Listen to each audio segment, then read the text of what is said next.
во медиумите дека СРСМ своевидно века ако нема избори сега во јуни би требало да има во декември. Кој е вашиот став околу тоа? Во однос на вонредната состојба, ние денеска, веднаш после ова, продолжуваме со седница на влада, каде што ќе го разгледаме прашањето дали ќе поднесеме барање до председателот и за колку за продолжување на вонредната состојба. Сепак тоа е стручно барање кое што се заснова на ставовите на Комисијата за заразни болести, колку они ќе проценат. Јас кажав во една прилика, мислам дека вонредната состојба не е лек, туку е анестетик. Тоа му овозможува на државата да работи во услови на вонредни околности и додека има потреба да се интервенира, не треба да се разбуди пациентот, односно државата во тој случај за да се врати во нормално функционирање, така да ќе процени комисијата. Во однос на изборите, нашиот став е веќе конзистентен подолг период, а тоа е дека прашањето на изборите и другите политички теми се секундарни во однос на потребата за зачувување на здравјето на граѓаните. Така да ќе го цитирам Ахмети кој рече: ние сме во војна, а во војна одлуките ги носат генералите, а во војна генерали се докторите и епидемиолозите и тие треба да одлучат за понатамошните стратешки чекори. За нас кога и да е можност во кој што нема да се загрози здравјето на луѓето, ние сме подготвени за избори, но одлуката треба да ја донесе сепак комисијата и стручните тимови, имајќи го предвид овој факт. Дали изборен процес ќе влијае врз пандемијата и врз здравјето на граѓаните. Duke qenë se pritet mos korona nuk do ikim njëherë, ndërsa në dhjetor duhet të ketë një qeveri, duhet të ketë zgjedhje. Si do gjejmë një zgjidhje? Asnjë parti nuk jep një datë konkrete. Si do ja bëhet kur të arrijë dhjetori dhe do jetë akoma korona? Kështu, unë mendoj që nuk duhet gjendja shëndetësore t'i adaptohet kornizës ligjore, por e kundërta. Gjendja ligjore ose kriteret ligjore duhet t'i përgjigjen gjendjes shëndetësore nëse e kemi prioritet shëndetin. Kushtetuta njeh vazhdim të mandatit të deputetëve pas kalimit të mandatit 4 vjeçar vetëm në gjendje lufte. Që do të thotë se presidenti duhet të shpall gjendje lufte që të mundet vazhdohet edhe pas dhjetorit. Dua të them që ka mundësi ligjore t'i adaptohet gjendjes shëndetësore.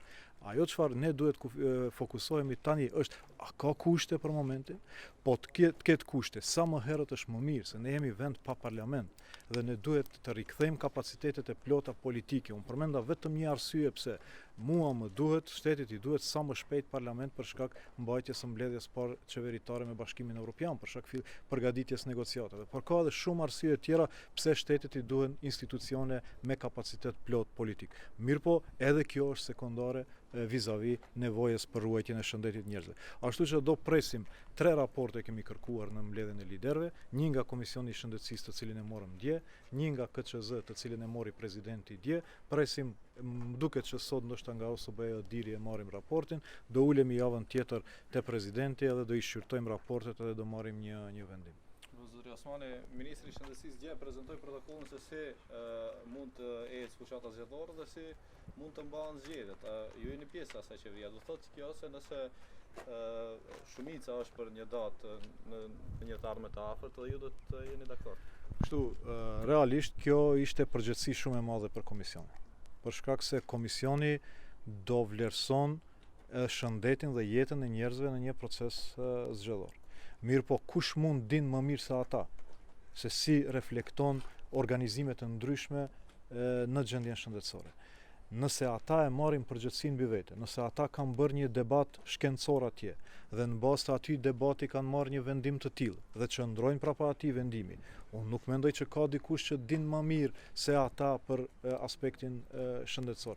Prandaj ne do thirremi në vendimet e komisionit sa i takon vlerësimin, po gjithë kjo duke besuar se aty është bërë një debat i mirëfillt, shkencor, janë marrë gjitha argumentet dhe kur është marrë vendimi dhe është vënë firma e kryetarit komisionit në atë dokument. Ai është sipas meje një prej dokumenteve me përgjegjësi më të madhe të mundshme.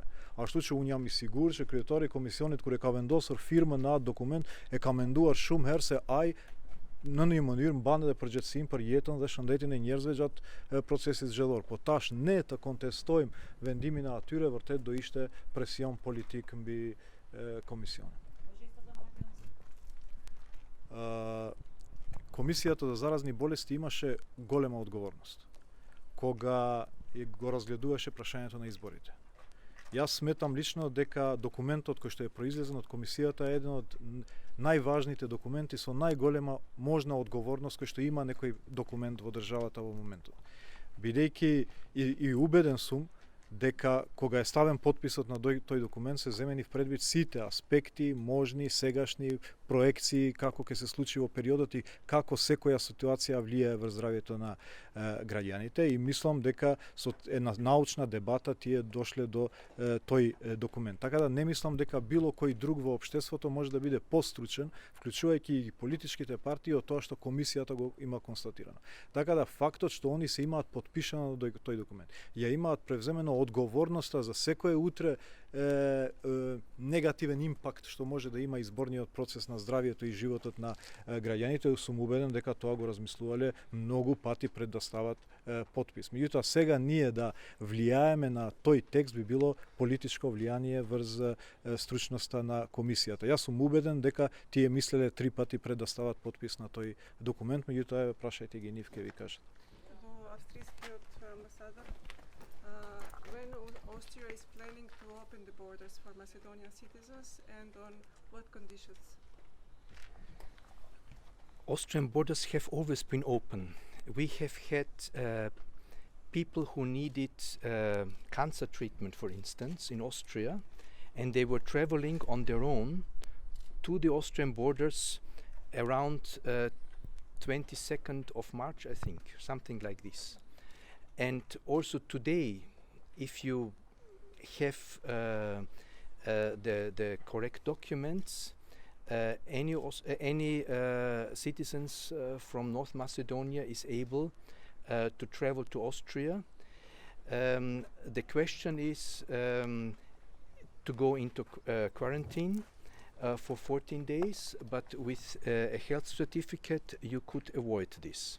Of course, you need to have a place where to stay, etc. So what I was referring to in my previous address is that we have quite a number of Macedonian citizens working in Austria, and since we are now opening up our economy and restarting it, there is of course the need for these workers, and we know that they need to return, and in case that they are returning, we even can issue visas, because for a longer period of time they need visas. In quarantine again? If they have a health certificate, they do not need quarantine.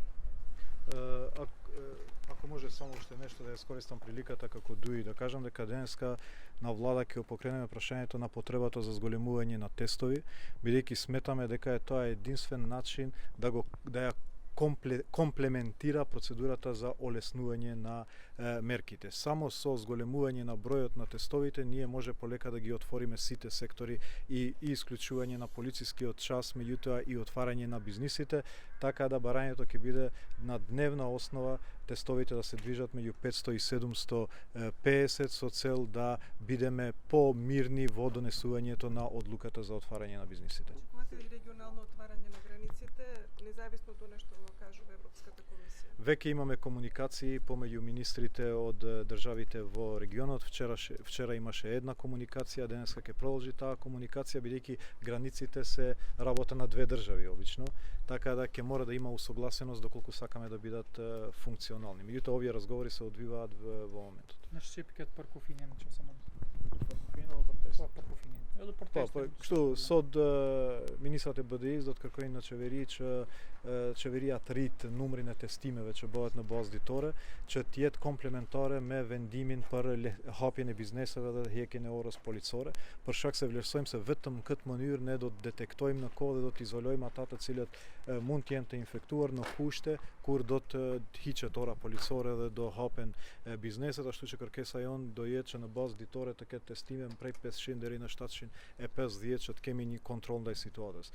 Kurse sa i takon kufive, jemi jemi në kontakt me ministrat e fushave të ndryshme, për shembull ministri i shëndetësisë kontakton me ministrat e shëndetësisë të rajonit, ai punëve të jashtme me punë të jashtme, që të koordinohemi sa i takon hapjes kufive, për shkak se ne nuk mund të bëjmë në mënyrë unilaterale hapjen e kufive, për shkak se duhen dy palë të kufit, po unë besoj që këto bisedime po bëhen në drejtim të hapjes kufive sa më shpejt. Hvala.